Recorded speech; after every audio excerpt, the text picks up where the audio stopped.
Another day, another basketball stories na naman ang pagkikwentuhan natin. At ngayon nga yan, pag-uusapan natin ang balitang may mabubuo na nga daw na bagong super team ang Los Angeles Lakers. At ang rason bakit ayaw pumirma ng kontrata si Al Horford sa Golden State Warriors.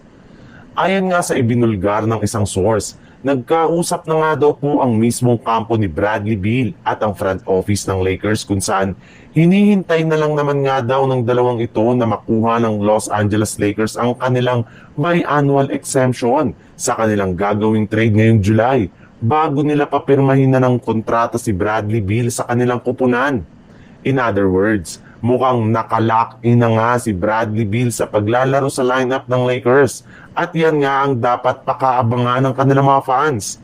Marami na rin naman nga ang mga analyst ang excited na sa pangyayaring ito dahil once nga daw na makuha ng Los Angeles Lakers si Bradley Beal ay sigurado nga na sila na ang magiging favorite na manalo sa Western Conference. May isa pa ngang analyst na nagngangalang Jason McLenter ang nagsabi na once nga daw na makuha ng Lakers si Beal ay dapat na nga daw ihanda ngayon pa lang ang championship parade para sa next season.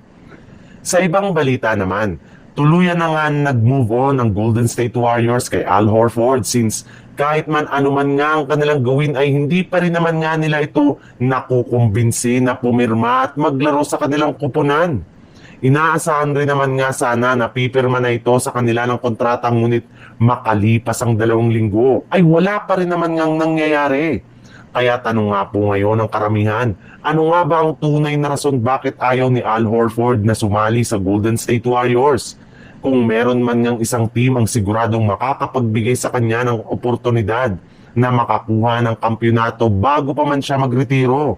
Eto nga ay walang iba kundi ang Golden State Warriors. Bukod dyan, maaari pa nga siya ditong makuha ang starting center position kapag naging maganda ang kanyang performance. Subalit, lahat nga ng mga yan ay nabaliwala dahil kung inyo ang matatandaan, nagkaroon nga noon ng alitan sina Al Horford at Jimmy Butler sa naging rivalry noon ng Boston Celtics at Miami Heat sa Eastern Conference. Kaya mukhang hanggang ngayon nga ay hindi pa rin sila magkasundo kaya eto na nga ang itinuturong dahilan bakit ayaw ni Horford na maglaro para sa Warriors.